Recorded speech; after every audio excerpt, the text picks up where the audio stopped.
네, 사랑하는 성도 여러분 모두들 안녕하십니까? 오늘 저는 누가복음 15장의 탕자의 비유를 통해서 하나님의 속마음을 여러분과 함께 나누고자 합니다. 이 이야기 속에는 창세기부터 계시록까지 이어지는 복음의 핵심이 담겨 있습니다. 창세기 3장에서 아담과 하와가 하나님을 떠나 다른 길로 나가간 이후부터 계시록 22장에 어린 양의 혼인잔치 다시 참여하게 되기까지 하나님께서 우리를 어떻게 친히 찾아오시고 회복과 구원의 길로 이르는지를 보여주는 하나의 거대한 구속의 이야기입니다. 우리가 어린 양의 혼인잔치에 어떻게 참여한 것이 아니라 하나님께서 우리를 어떻게 인도하시는지에 대한 구속의 이야기라는 것입니다. 따라서 이 시간 우리의 눈이 열려 하나님의 마음을 깊이 깊이 깨닫게 되기를 간절히 소망합니다. 오늘 저는 아주 단순한 질문으로 말씀을 시작하고자 합니다. 세상 부모들이 자녀에게 가장 바라는 것은 무엇일까요? 성공인가요? 좋은 대학인가요? 출세인가요? 물론 그것들도 우리가 살아가기에 중요합니다. 그러나 우리 마음을 더 깊이 움직이는 순간이 있죠. 작은 손으로 들꽃을 꺾어 들고 엄마 사랑해요라고 말할 때입니다. 또 어떤 날은 아이가 자기 돼지 저금통을 깨서 작은 선물을 사들고 옵니다. 환하게 웃으면서 두 손으로 내밉니다. 그 순간 우리는 알죠? 아, 내 아이가 나를 사랑하는구나. 사랑하는 성도 여러분, 사랑은, 사람은 언제나 성과보다 관계를 원합니다. 그것이 우리 사람이에요. 관계가 더 소중합니다. 그렇다면 묻겠습니다. 하나님 아버지의 마음은 어떨까요? 우리는 하나님의 마음을 올바로 이해하고 있습니까? 우리는 종종 하나님을 심판하시는 분으로 생각합니다. 그러나 성경은 말합니다. 하나님은 아버지시라고요. 우리를 통제하려는 분이 아니라 우리와 함께 살기를 기뻐하시고 원하시는 분, 그분이 바로 우리의 하나님이다 라고 성경이 말씀해 줍니다. 누가복음 15장에서 성경은 한 아버지 밑에 있는 두 아들을 소개합니다. 그중 둘째 아들이 말합니다. 탕자라고 불리는 아들이죠. 어느 날 말합니다. 아버지, 내 몫을 주십시오. 이 말은 곧 나는 이제 아버지 없이 살겠습니다. 라는 선언입니다. 아버지가 아직 생전에 계시는데도 내 것을 내놓으십시오. 라는 것은 이제 나는 아버지 뜻대로가 아니라 내 마음대로 살겠습니다. 라는 뜻입니다. 이것이 죄입니다. 죄는 행동 이전에 하나님 없이도 괜찮다고 믿는 마음입니다. 창세기 3장에서 사탄은 묻습니다. 하나님이 정말 너를 사랑하실까? 그 순간 의심이 들어왔고 하나님의 성품이 왜곡되었습니다. 그 왜곡이 인간을 하나님에게서 떠나게 만들었습니다. 분리시켰습니다. 하나님을 떠날 때 인간은 오히려 어리석어집니다. 로마서 2장 14절에 사도 바울이 말씀합니다. 그러나 성도 여러분, 여기서 우리는 반드시 기억해야 합니다. 예수님은 말씀하셨습니다. 누가복음 19장 10절, 인자가 온 것은 잃어버린 자를 찾아 구원하려 함이라. 우리는 죄로 인해 하나님께로부터 잃어버린 존재가 되었습니다. 저나 여러분이나 다요.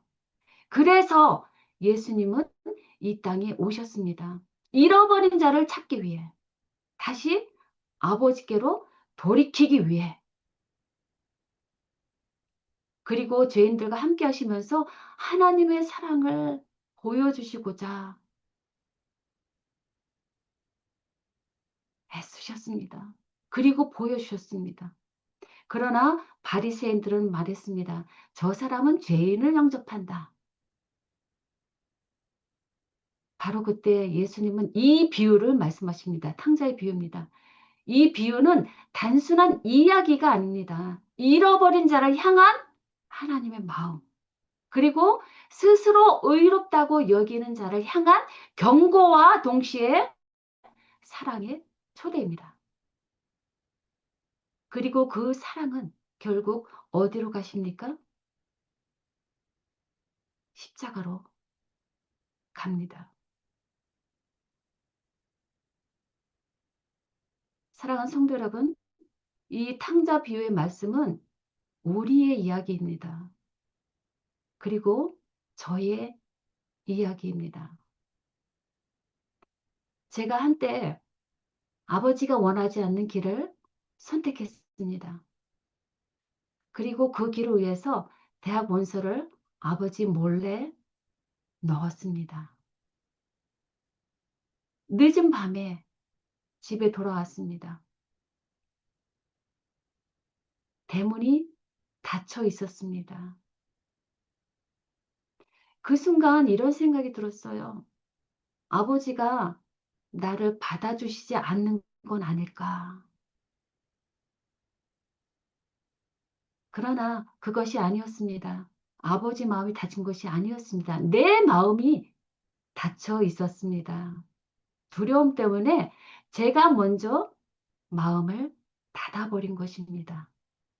더 깊이 보니 제 죄가 저를 아버지에게서 멀어지게 하고 있었습니다. 그러나 한 가지는 분명했습니다. 아버지는 나를 결코 버리지 않으셨습니다. 그 순간에도 아버지는 여전히 나를 사랑하고 계셨습니다. 사랑하는 성도 여러분, 우리는 종종 착각합니다. 하나님이 멀어지셨다라고요. 그러나 성경은 말씀합니다. 멀어진 쪽은 하나님이 아니라 우리입니다. 끊어진 것은 하나님의 사랑이 아니라 우리의 마음입니다. 그러므로 만일 지금 하나님과의 관계가 멀게 느껴지는 분이 계시다면 그 이유는 하나님이 떠나신 것이 아니라 우리가 하나님으로부터 등을 돌리고 있었기 때문임을 알아야 합니다.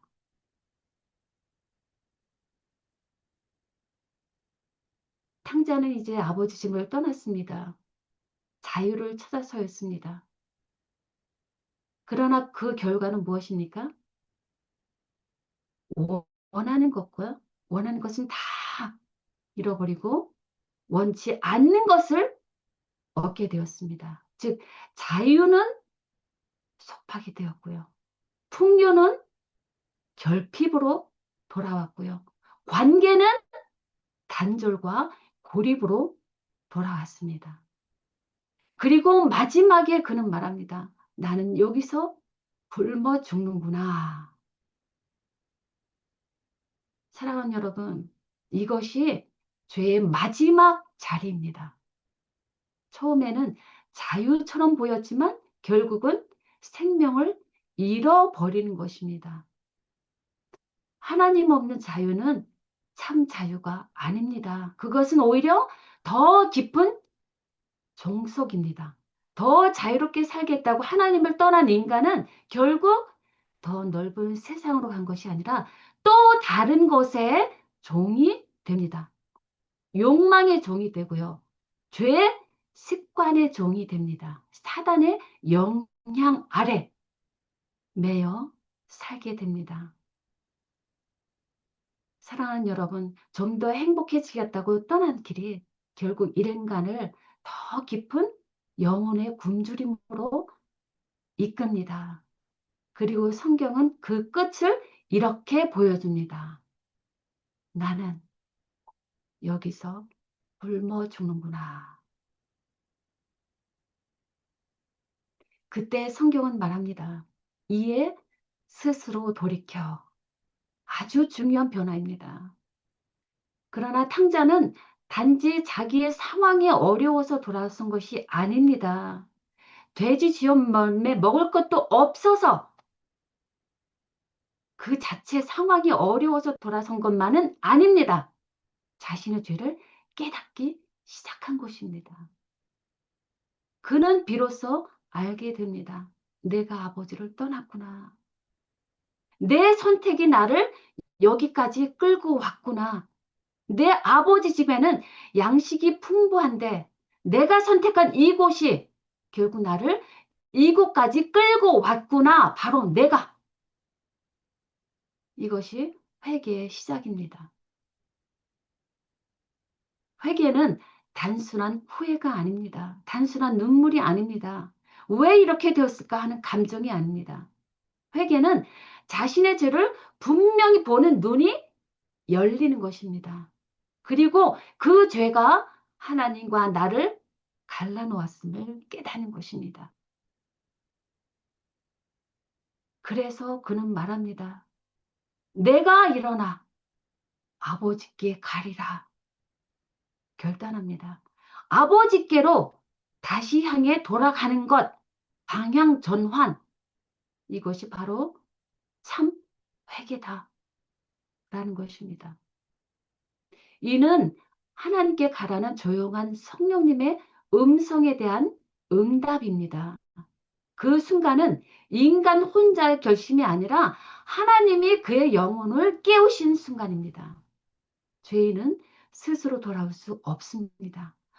어둠 속에 있는 자가 어떻게 빛을 찾겠습니까? 누군가가 빛을 보여줘야 하고요. 누군가가 그 빛을 향해서 일어서도록 도와야 합니다. 죽은 자가 스스로 일어날 수 없습니다. 그런데 하나님이 먼저 다가오십니다. 하나님의 인자하심이 너를 인도하여 회개하게 하심이라. 로마서 2장 4절에 말씀합니다. 누가 우리를 회개해요? 누가 우리를 인도해요? 하나님의 인자하심이, 하나님의 사랑이 우리를 죄를 깨닫게 하고 인도하여서 마침내 회개케 하여서 하나님께로 인도하신다라는 것입니다. 그분의 따뜻한 손길이, 그분의 오래 참으심이, 그분의 포기하지 않는 사랑이 굳어버린 우리의 마음을 녹이는 것입니다. 예레미야 선지자는 말씀합니다. 내가 무궁한 사랑으로 너를 사랑하는 고로 인자함으로 너를 인도하였다. 사랑함으로 우리를 인도하시는 것이 바로 하나님이다라는 것입니다. 회개는 우리의 눈물이 아니라 하나님의 사랑이 우리 안에서 터져 나오는 것입니다. 그런 경험들 우리 다 경험하셨을 압니다. 그 회개 경험은 하나님께서 가장 기뻐하시는 경험이고요. 우리에게 가장 소중한 경험입니다. 하나님이 우리를 끝까지 붙드셔서 돌아오게 하신 것입니다. 그래서 회개하는 그 순간 사람은 올 수밖에 없습니다. 그가 아직 멀리 있을 때였습니다. 아직 죄의 흔적이 그대로 있고요. 옷은 찢어지고 냄새가 나고 얼굴은 피곤하고 마음은 무너진 상태였습니다. 이것이 죄인의 상태입니다. 그런데 그 먼 거리에서 아버지는 이미 보고 계셨습니다. 돌아오고 있는 아들을 향해 시선을 떼지 않으셨습니다. 기다리셨고요. 이미 보셨고요. 그리고 성경은 말합니다. 달려가서 그를 안고 입을 맞추니. 아버지는 멈추지 않으셨습니다. 체면도 존엄도 다 내려놓으셨습니다. 그리고 그 아들을 향해서 못난 아들 향해 달려가십니다. 체면을 버리고 존엄을 내려놓고 아들을 향해 달려가는 아버지. 그리고 아들을 안습니다. 입을 맞춥니다. 그리고 선언합니다. 내 아들이다. 그리고 그에게 주어진 가장 좋은 옷, 가락지, 신발은 신분 회복의 상징입니다. 아들은 품꾼이 하나로 자기를 여겨주소서라고 했지만 하나님은 품꾼이 아니라 자신의 사랑하는 아들로서 다시 신분을 회복시켜 준 것입니다. 그리고 말합니다. 이 내 아들은 죽었다가 다시 살아났으며 내가 잃었다가 다시 얻었노라. 그리고 기뻐하며 즐기자라고 말합니다. 사랑하는 여러분, 이것이 아버지의 마음입니다. 자신의 잘못을 깨닫고 아버지를 떠났다가 이제 오는 죄인, 그 귀한 세월 보내고 뉘우치는 눈물로 돌아오는 죄인, 병든 마음을 고치러 큰 힘과 소망을 바라고 아버지께 나오는 그 아들을 불쌍히 여기시고 기뻐하며 받아주십니다. 받을 자격이 없는 자에게 주어진 은혜, 이것이 복음입니다. 이 아들에게는 아들로서 이런 대접을 받을 자격이 전혀 없습니다. 그러나 아버지는 무조건적인 사랑으로 다 용서하시고 다시 품어주시고 다시 그를 높여주신 것입니다. 하나님께서 나를 낮추실 때 그것은 버리심이 아니라 나를 향한 사랑의 징계임을 깨닫고 눈물로 무너져 회개하는 사람, 자기 의를 내려놓고 주 앞에 엎드리는 그 사람을 하나님은 결코 외면하지 않으십니다. 그 낮아짐의 자리에서, 그 눈물의 자리에서 하나님은 반드시 그를 일으켜 다시 세우시고 높이십니다. 야고보서에서 약속하셨습니다. 주 안에서, 주 앞에서 낮추라. 그리하면 주께서 너희를 높이시리라. 오늘 혹시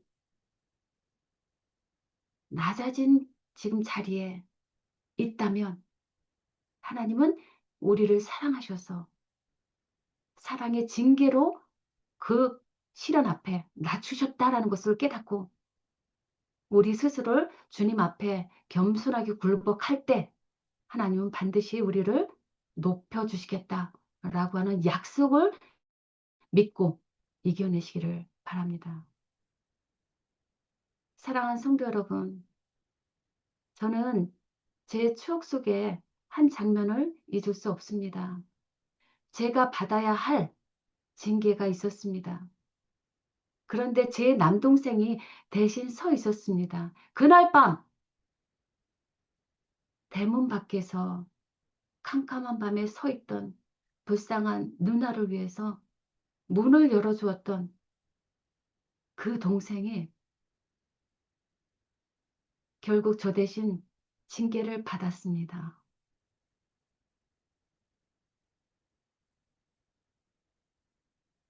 그 순간 저는 알았습니다. 이건 내가 받아야 하는데, 내 잘못인데. 그 장면 앞에서 저는 아무 말도 할 수 없었습니다. 그저 서서 마음이 무너질 뿐이었습니다. 그리고 시간이 흐른 후 제가 신앙을 받아들이고 나서야 비로소 그 기억 속에서 한 가지 진리를 깨닫게 되었습니다. 십자가. 우리가 서야 할 그 자리에 누군가가 대신 서는 것. 바로 예수님의 십자가입니다. 이사야서 53장 5절에 그가 찔림은 우리의 허물 때문이요. 예수님은 우리가 받아야 할 그 자리에 서셨습니다. 사랑하는 성도 여러분, 이 사실을 깨닫는 순간 사람은 변명할 수 없습니다. 억지로가 아니라 사랑 때문에 우리는 무너집니다. 그 십자가 앞에서 눈물로 무너져 회개하는 사람. 바로 그 사람이 주 앞에서 낮아지는 사람입니다. 사랑을 알 때, 내 죄를 알고 그 사랑 앞에서 우리는 절로 내 자신이 낮아질 수밖에 없습니다. 대신 징계를 받으신 그 십자가의 사랑을 깨달은 자리에서 진짜 낮아짐은 시작되고 하나님은 반드시 그를 다시 일으켜 세우십니다. 그것이 바로 예수님의 십자가입니다.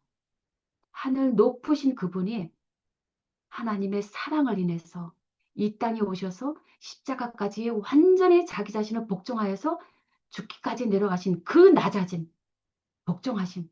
그러나 하나님은 다시 그를 일으켜서 하나님 우편에 앉히셨습니다. 이 사랑 앞에서 사람은 둘로 나뉩니다. 돌아오는 사람과 거절하는 사람입니다. 그래서 예수님은 두 사람을 보여주십니다. 탕자와 마태입니다. 마치 십자가상의 두 강도의 모습과도 동일합니다. 그런 사랑이 주어졌을 때 하나님께 돌아오는 자, 거절하는 자, 두 부류가 있다라는 것입니다. 이제 우리는 집 안으로 들어갑니다. 집 안에 누가 있습니까? 한 사람, 맏형이 있습니다. 그가 말합니다. 내가 여러 해 섬겼거늘. 이 말은 내가 여러 해 하나님을 섬겼고 내가 명을 어김이 없이 지켰거늘 이라는 말입니다. 이 말은 겸손한 고백이 아닙니다. 이 말은 신앙처럼 보이지만 사실은 복음과 정반대에 서 있는 말입니다. 나는 계명, 율법, 계명을, 율법을, 명령을 다 지켰다. 그러므로 나는 받을 자격이 있다. 라는 말입니다. 이것은 신앙이 아니라 거래입니다.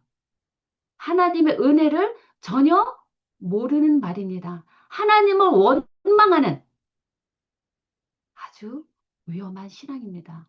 억지로, 계산적으로, 종처럼 하는 신앙입니다. 그의 마음에는 아버지가 아버지로 보이지 않습니다. 그는 아버지를 주인으로 봅니다. 계산해야 할 분으로 봅니다. 상을 주는 분으로 봅니다. 그래서 그의 신앙은 무겁습니다. 관계가 아니라 의무적인 신앙으로 살아가기 때문입니다.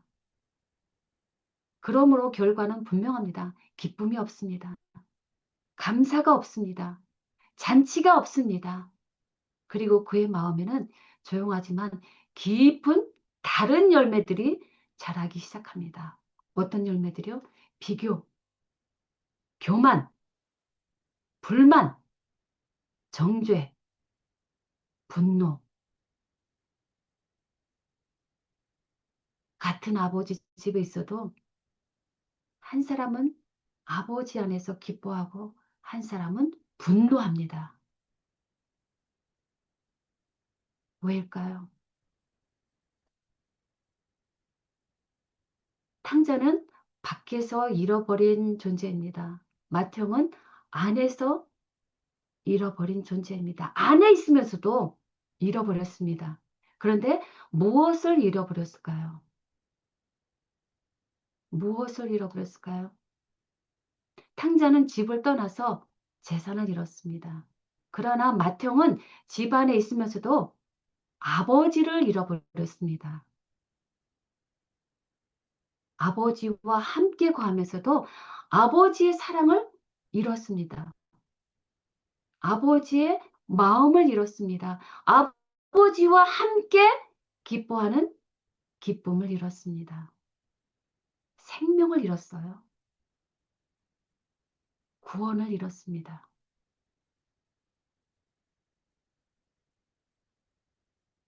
그래서 인자가 온 것은 잃어버린 자를 찾아 구원하려 오셨다. 라고 말씀하신 것입니다. 더 무서운 것은 그가 잃어버린 줄도 모르는 것입니다. 안다면 회복이 있습니다. 안다면 소망이 있습니다. 그러나 모를 때 가장 위험한 것입니다. 성경은 바로 이런 상태를 이미 경고하고 있습니다. 요한계시록 3장의 라오디게아 교회에게 주는 권면입니다. 네가 말하기를 나는 부자라 부유하여 부족한 것이 없다 하나 그러나 주님은 말씀하십니다. 네 공고한 것과 가련한 것과 가난한 것과 벌거벗은 것을 알지 못하는도다. 라고 탄식하시면서 말씀하십니다. 사랑하는 여러분, 스스로는 괜찮다고 생각하지만 실제로는 하나님과 단절된 상태입니다. 자신의 잃어버린 상태를 모른 채 그저 살아가고 있습니다. 이 결과가 어떻게 될지 이 성경은 정확하게 뒤 결론을 보여주지 않습니다. 그리고 이 비유를 통해서 듣는 모든 청중과 저희들은 이 비유를 통해서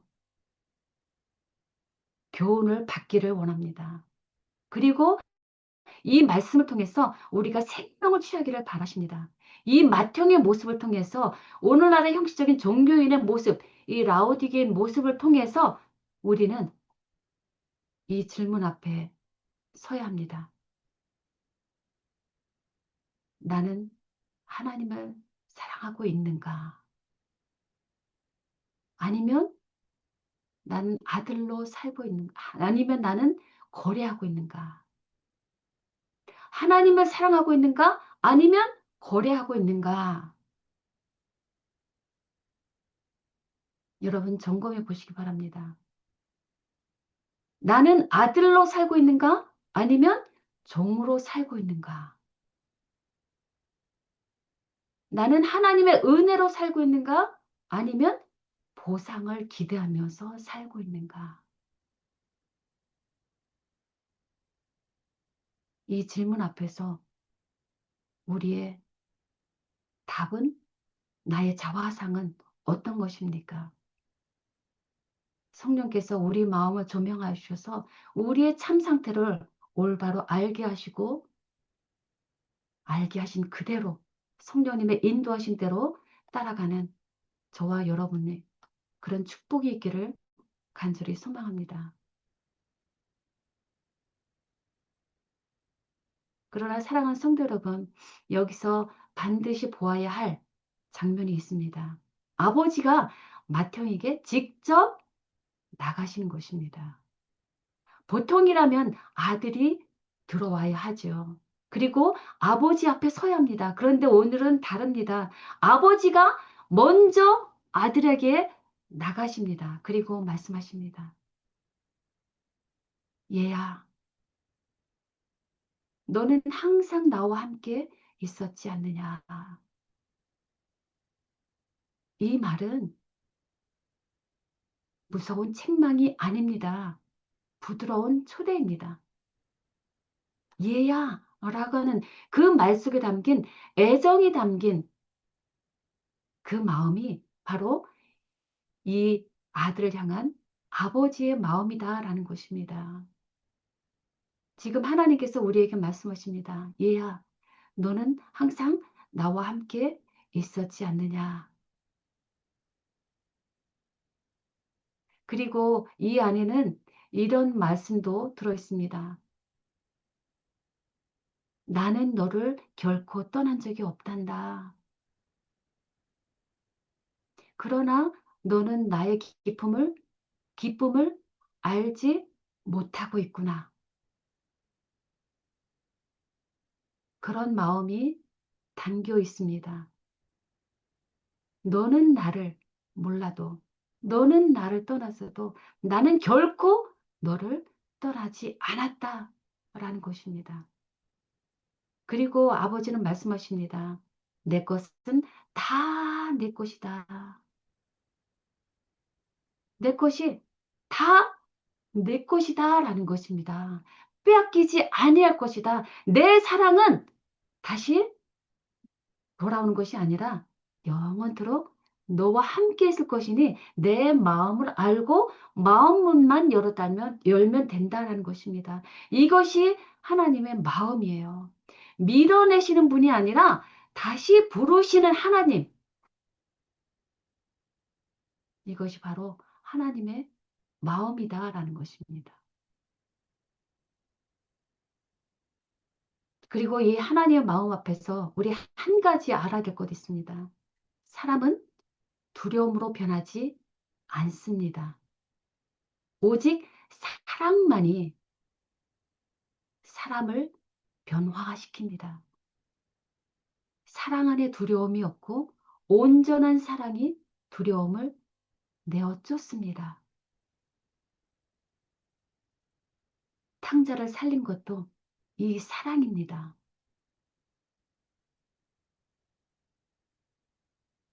사랑하는 성도 여러분, 이 이야기는 집으로 끝나지 않습니다. 어떻게 끝나요? 기쁜 아버지의 잔치로 끝납니다. 기뻐하고 즐거워하고 춤추는 그런 잔치로 끝난다라는 것입니다. 하나님의 뜻은 정죄가 아니라 회복이며 기쁨이다 라는 사실을 여기에서 우리는 확인해야 합니다. 사랑하는 성도 여러분, 우리는 죽었다가 다시 살아난 자입니다. 잃었다가 다시 얻어진 자입니다. 어떻게 해요? 예수 그리스도의 십자가 때문에. 이 모든 것은 예수 그리스도의 십자가 은혜 때문인 것입니다. 그리고 오늘도 아버지는 우리를 부르시고 계십니다. 우리를 기다리고 계십니다.